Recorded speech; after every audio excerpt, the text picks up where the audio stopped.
When people see headlines saying what's happening right now is hard to watch, it usually creates an expectation of collapse, scandal, or some hidden tragedy. But in the case of Al Pacino, that framing is misleading, because what is actually unfolding is not a dramatic downfall but the natural, visible process of aging applied to one of the most iconic actors in film history. And because Pacino's peak performances were so intense, energetic, and culturally defining, the contrast between his younger screen presence and his current public appearances can feel emotional for audiences who grew up watching him dominate cinema with characters in films like The Godfather, Scarface, and Heat. Yet that emotional reaction is often more about memory than reality, since nothing about his current life indicates a sudden crisis or hidden breakdown, but rather a quieter phase that comes after decades of non-stop work in one of the most demanding industries in the world. And as he has moved into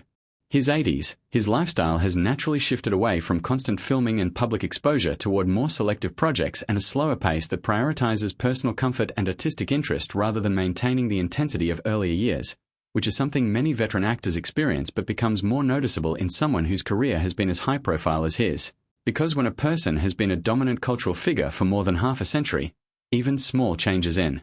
energy or appearance tend to be magnified by public perception, creating narratives that suggest decline even when the reality is simply transition. And in Pacino's case, he continues to work in the industry, still appearing in films and television projects, but with far more discretion in choosing roles, often focusing on characters that suit his current stage of life rather than trying to replicate the physically demanding roles that defined his youth. And this shift is not unusual or alarming, but rather a reflection of how artistic careers evolve over time, especially for actors who have already achieved legendary status and no longer need to pursue constant visibility to maintain relevance. And alongside his professional changes, his personal life has also drawn attention, particularly the fact that he became a father again later in life, which naturally generated media curiosity and public commentary. But even this development is not a sign of instability, rather a personal milestone that reflects how life continues to evolve regardless of age or fame. And much of the concern people express online often comes from isolated images or short clips taken out of context,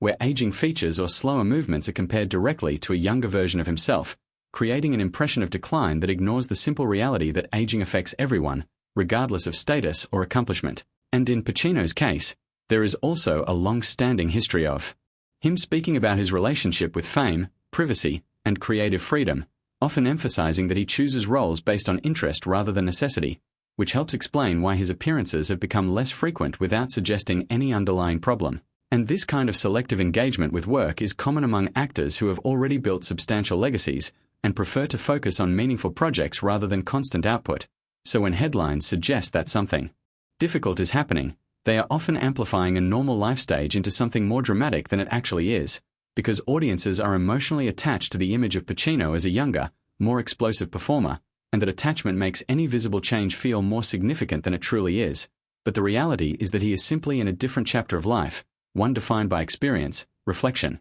and reduced public pressure rather than the relentless pace of his earlier career. And while this can feel unfamiliar or even uncomfortable for those who remember him at his peak, it is ultimately a natural and expected progression, not a hidden tragedy, not a sudden decline, and not something alarming behind the scenes, but instead the continuation of a long and successful life that has already left a permanent mark on cinema, now entering a quieter phase where presence is less about dominance on screen and more about choosing when and how to appear, and understanding that distinction is important, because it replaces sensational interpretation with a more grounded reality.